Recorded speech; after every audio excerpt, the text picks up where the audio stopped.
सभी भाई बहनों को नमस्कार। दोस्तों, आज के वीडियो में हम बात करेंगे पितृदोष के लक्षण के बारे में कि क्या पितृदोष के लक्षण होते हैं, क्यों होते हैं और कैसे इन्हें ठीक करना चाहिए। देखिए दोस्तों, सबसे पहले आप ये समझिए कि पितृदोष जो होता है वो ऐसा नहीं है कि कोई एक या दो उपाय करने से समाप्त हो जाता है या किसी एक या दो पूजा से समाप्त हो जाता है। इसके लिए निरंतर संभव प्रयास करना होता है और जो जो चीजें मैं बताऊंगा वो आपको करनी है। लेकिन ये एक विशेष चीज ध्यान रखें कि अगर आपको ऐसा लगता है कि साल में एक बार कोई काम करने से पितृदोष समाप्त हो जाता है तो ये बहुत बड़ी भूल होगी और बहुत बड़ी गलतफहमी होगी। इसका मैं एक आपको प्रूफ बता सकता हूं।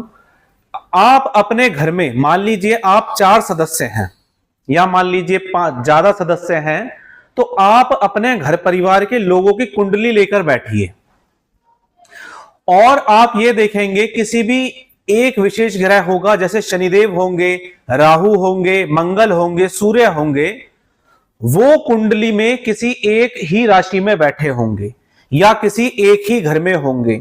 आपके घर में अगर किसी बच्चे का जन्म मान लीजिए 10 साल बाद भी हुआ तो उसका जो शनि ग्रह है वो वृश्चिक राशि में होगा, चौथे घर में ही मिलेगा और परिवार के अधिकतर सदस्यों का वो ग्रह उसी राशि में मिलेगा। ये ऐसा प्रमाण है जो कोई भी व्यक्ति झुठला नहीं सकता। यानी कि आप ये मानिए कि अभी तक वो पितृदोष समाप्त नहीं हुआ।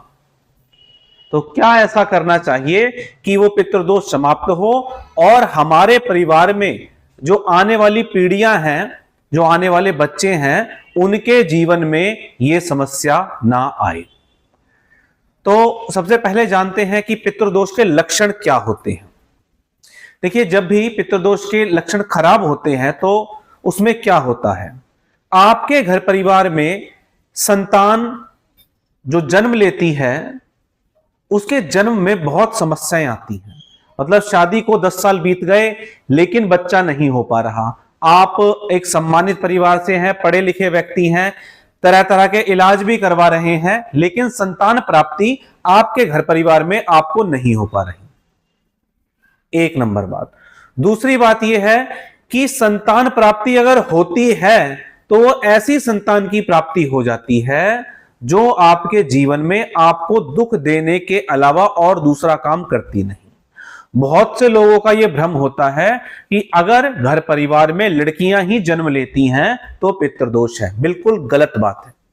आपके घर परिवार में चाहे लड़का जन्म ले चाहे कोई लड़की जन्म ले, वो आपके दुख का ही कारण बनेगी। अमूमन मैंने देखा है कि माँ बाप के मुंह से निकल जाता है कि इससे अच्छा तो ये संतान ना होती तो अच्छा होता। इसका मतलब यह है कि आपके घर में किसी पितर ने इस प्रकार से जन्म लिया कि वो सिर्फ आपको परेशान ही करने आया है या आई है। एक नंबर बात। दूसरी बात यह है, मान लीजिए आपके पिताजी की जो सैलरी थी, मान लेते हैं 40,000 रुपए महीना थी। जब आपके घर में पितरों की स्थिति ठीक होगी तो आपकी जो आने वाली जनरेशन है वो ये जो सैलरी है, जो इनकम है, इसको आगे लेके जाएगी। लेकिन अगर आपके घर परिवार में आपकी पिताजी की इनकम तो 40,000 थी और आपकी इनकम उससे 20 साल बाद भी उससे कम है या उसके बराबर है, तो ये पितृदोष का ही कारण है। भाई, आप तो इतना भी नहीं कमा पाए कि जितने आपके पिताजी कमाते थे। आपको अपने पिताजी से अगर ज्यादा अर्निंग है और आप अपने घर परिवार में जो भी संसाधन है, भौतिक सुख सुविधाएं हैं, अगर उन्हें आप जुटा पा रहे हैं तो यह बहुत अच्छी बात है। इसका मतलब पितर आपको सपोर्ट कर रहे हैं। मान लीजिए आपके पिताजी ने एक 100 गज का घर लिया था और अब जो संतान है उसके पास तो इतने भी पैसे नहीं है कि वो उस घर में व्हाइट वॉश का, सफेदी का काम करवा दे। यानी कि घर खर्च से अलग वो 20-25 हजार रुपए की व्हाइट वॉश भी नहीं करवा पा रही वो संतान, तो पितृदोष का कारण है। अगले कारण पे चलते हैं। आपके घर परिवार में जो बच्चे हैं उनको किसी भी प्रकार का नशा करने की आदत बहुत जल्दी लग जाती है। यानी कि लगभग 12 से 14 साल की उम्र में अगर उन्हें कोई नशा करने की आदत लग रही है, किसी अन्य परिवार की लड़की या लड़के की वजह से आपके घर परिवार में समस्या चल रही है, यानी कि जो बच्चों को अपना समय पढ़ाई लिखाई में और जीवन को उन्नत बनाने के लिए देना चाहिए था, वो समय वो आलतू फालतू की चीजों में दे रहे हैं, जिसका परिणाम क्या होगा कि आपकी जो आने वाली जनरेशन है वो आपकी बर्बादी का कारण बनेगी ही बनेगी। क्योंकि भाई पुलिस कोर्ट कचहरी के चक्कर लगाएंगे, हॉस्पिटल के चक्कर लगाएंगे तो बचेगा कुछ नहीं। ठीक है जी, अगले हम कारण की तरफ चलते हैं।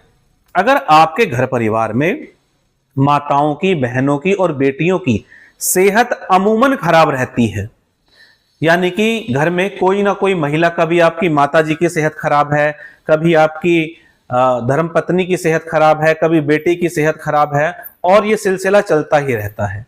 और खास तौर पर जब ये सेहत पीरियड से संबंधित होती है तो निश्चित तौर पर किसी ना किसी प्रकार की नकारात्मक शक्ति आपके घर में प्रवेश कर गई है।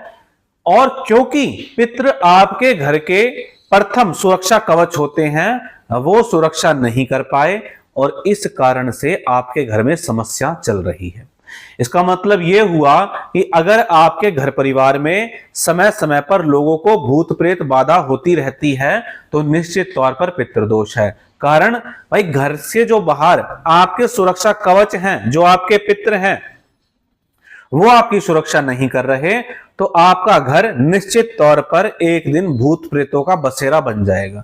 रहेंगे आप घर में, लेकिन घर में ऐसी ऐसी समस्याएं रहेंगी कि आपको ये याद नहीं आएगा कि आपने खुशी से अपना लास्ट दिन कब बिताया था जीवन में। जीवन में मतलब समस्या ही समस्या आपके होती रहेंगी। अब देखिए, कारण बहुत सारे हैं। एक और मेन कारण जान लेते हैं। घर परिवार में इनकम ऑफ सोर्स नहीं है। इनकम ऑफ सोर्स है तो वो समाप्त होता हुआ चला जाता है। कोई बिजनेस चल रहा था, वो बंद हो गया। बच्चों को नौकरी मिलने में समस्या आती है।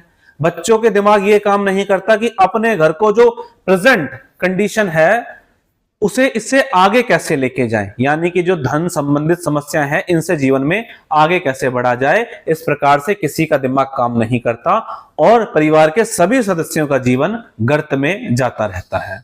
यानी कि नकारात्मक समस्या और यहां पर पितृदोष एक दूसरे से जुड़े हुए हैं। इस बात को बहुत ध्यान से समझिए।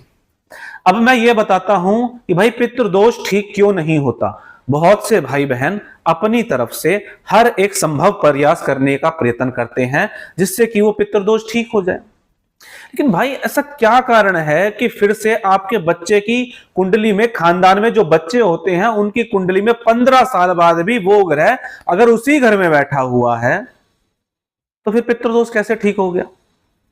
मान लीजिए शनिदेव के कारण आपके घर परिवार के बच्चों की जो स्थिति थी वो इस प्रकार की थी कि उन्हें एक 15,000 की नौकरी के लिए भी बहुत विशेष प्रयत्न करने पड़ते थे और वो 15,000 रुपए की नौकरी लेकर अपने आप को शहंशाह समझने लगते थे।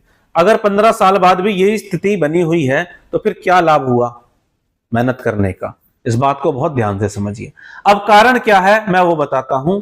अगर आप एक समझदार व्यक्ति हैं, शादी भी हो गई है, बच्चे भी हो गए हैं और आप किसी प्रकार का नशा करते हैं, मान लीजिए आप बीड़ी पीते हैं, सिगरेट पीते हैं या कोई गुटखा खाते हैं या आप ड्रिंक करते हैं, तो आपके जो पितृ हैं बाय डिफॉल्ट वो 10% इसका ग्रहण कर लेते हैं।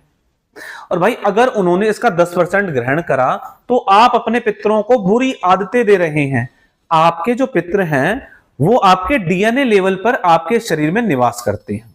इसी प्रकार से अगर आप मेडिटेशन करते हैं, किसी देवी देवता का जाप करते हैं, सत्संग पढ़ते हैं, गीता का पाठ करते हैं, किसी भी धार्मिक ग्रंथ का आप अध्ययन करते हैं तो बाय डिफॉल्ट 10% पितरों का उसको चला जाता है। यहां बात चली गीता पढ़ने की, तो बहुत अच्छे से समझ लीजिए। घर परिवार का जब भी कोई सदस्य किसी धार्मिक ग्रंथ का पाठ पढ़ता है तो घर परिवार के ऐसे पितृ जिन्होंने अपने जीवन में कभी भी इस प्रकार की किसी चीज का अध्ययन नहीं करा, वो क्या करते हैं, वो उस पाठ को सुनने के लिए आ जाते हैं और जिसके कारण उनकी मुक्ति होती है। तो यहां से क्या एक उपाय निकल के आया कि भाई धार्मिक ग्रंथ का अध्ययन करिए, मानसिक जाप करिए, मेडिटेशन करिए। अपना जो जाप का फल है, मेडिटेशन का फल है, अपने पितरों के निमित्त कर दीजिए। अब सितंबर माह में लास्ट से पितृपक्ष शुरू हो रहा है।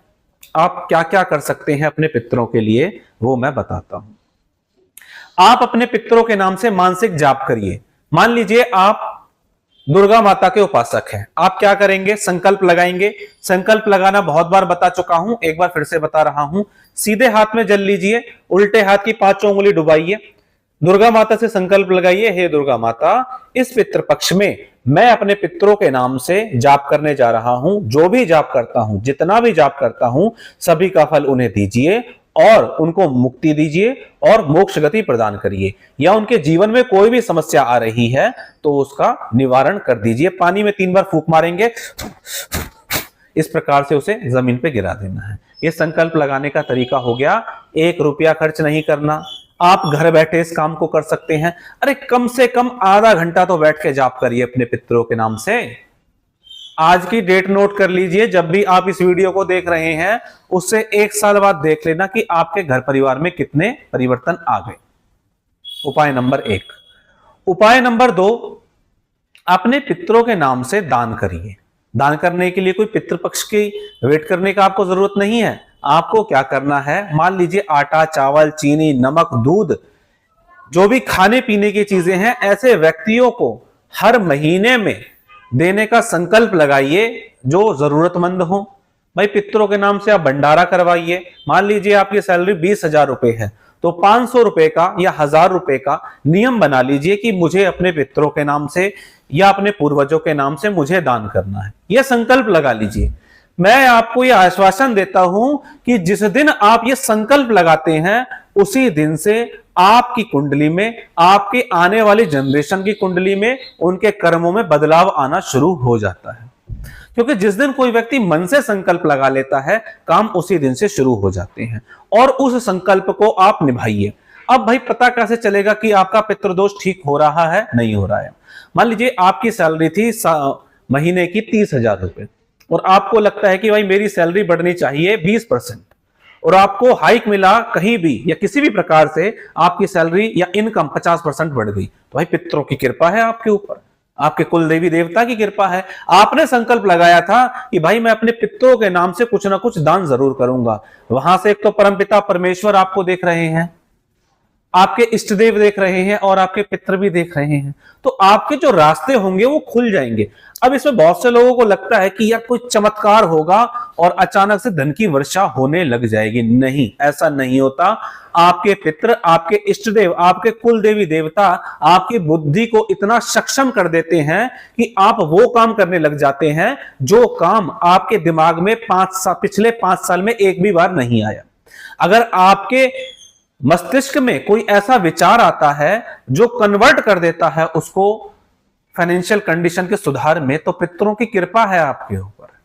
तो उनके नाम से मैंने अभी तक 2 उपाय बताए, जाप करिए और दान करिए। 2 चीजें हो गई। तीसरी चीज, जो भी आपके अंदर बुरी आदत है आप उन्हें छोड़ दीजिए, निश्चित तौर पर छोड़ दीजिए, बेझिझक छोड़ दीजिए। कभी कोई लाभ नहीं मिलेगा, ना किसी को मिला और ना ही किसी को आने वाले समय में मिलने वाला है।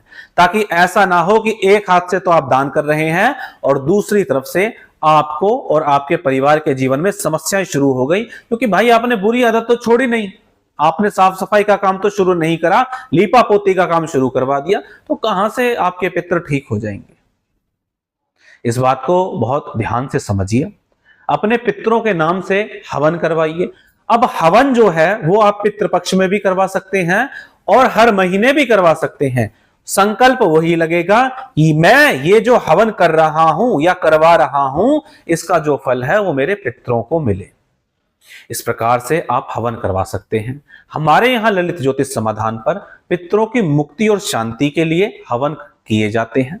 जो भाई बहन करवाना चाहते हैं वो कर सकते हैं, और अगर अपने घर पे स्वयं से हवन कर सकते हैं तो बहुत ही अच्छा है। हवन कैसे करना है ये मैंने एक वीडियो में भी बताया हुआ है। आप हवन कैसे करें घर पर, ललित ज्योतिष समाधान सर्च करेंगे तो आपको वीडियो मिल जाएगा। तो दोस्तों, आज मैंने कुछ ऐसी इंपॉर्टेंट चीजें बताने का आपको प्रयास किया जो आप अपने जीवन में करते हैं तो प्रैक्टिकली आपके जीवन में पितृ से संबंधित जो समस्याएं हैं उनका समाधान निश्चित तौर पर हो जाएगा। चलिए दोस्तों, आज के वीडियो में इतना ही। मिलेंगे इसी तरह की जानकारी के साथ अपने अगले वीडियो में। तब तक के लिए जय श्री राम।